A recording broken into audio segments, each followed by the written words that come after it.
1910년의 미국 도로 위, 자동차 세대 중 한 대는 전기차였다는 사실을 아십니까?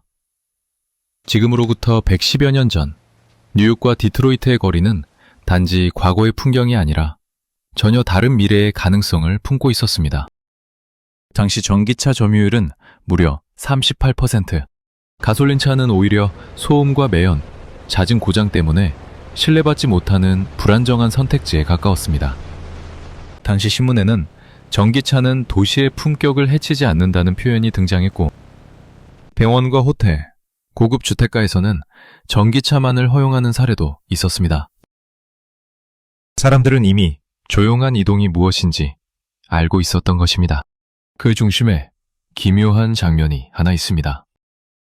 인류에게 내연기관의 시대를 연 자동차의 왕, 헨리 포드. 그는 전 세계에 가솔린 차를 팔아 거대한 제국을 건설했지만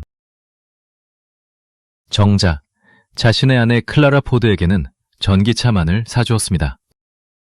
세상을 바꾼 남자가 자신의 가장 소중한 사람에게는 남편의 발명품이 아닌 다른 미래를 건넸던 이유.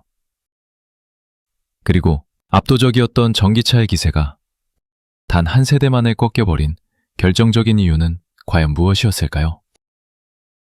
어쩌면 오늘 우리가 마주한 전기차 열풍은 새로운 혁신이 아니라 100년 전 잠시 열렸다가 닫혀버린 어느 우아한 미래의 재개봉일지도 모릅니다.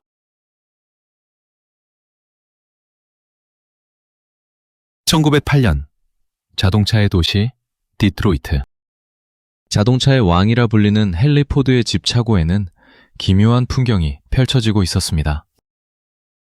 포드는 자신의 야심작 모델 T를 세상에 내놓으며 인류의 이동 방식을 바꾸겠다고 선언했죠. 하지만 정작 그의 가장 가까운 조력자이자 아내였던 클라라 포드는 남편의 차를 거부했습니다.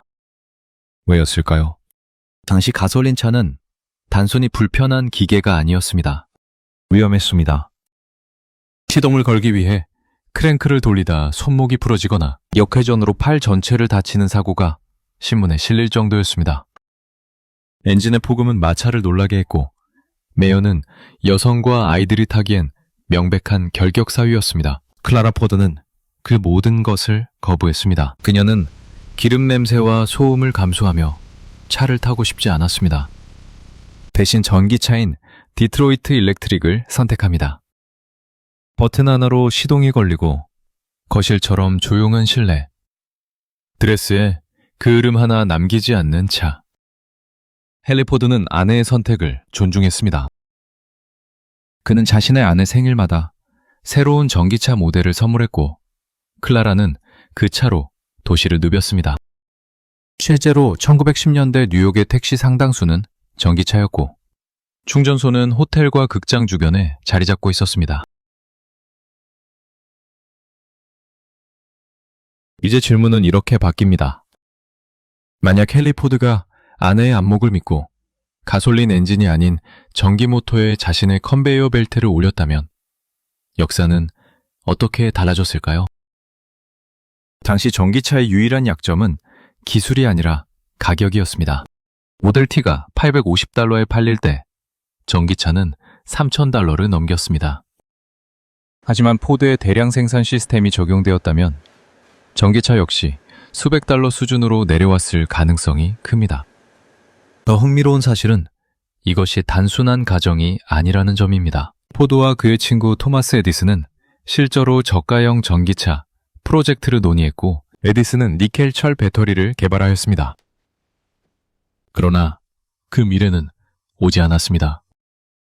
거대한 유전이 발견되며 석유 가격은 폭락했고, 값싼 연료는 정치와 산업을 빠르게 장악했습니다.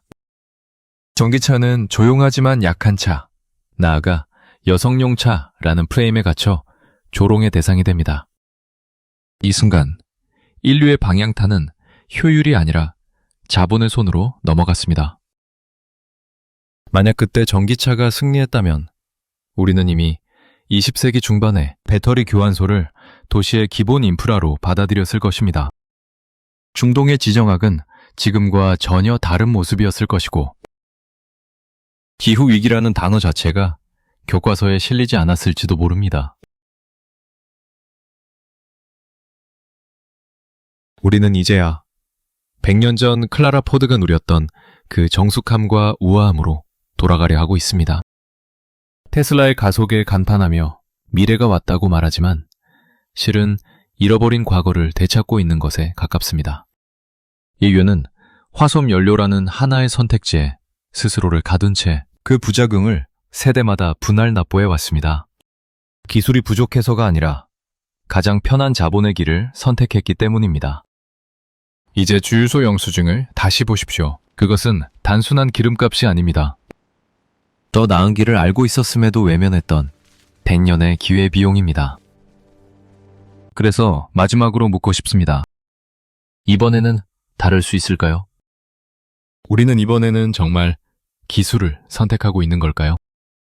아니면 또다시 보이지 않는 시스템이 우리의 미래를 대신 선택하게 될까요?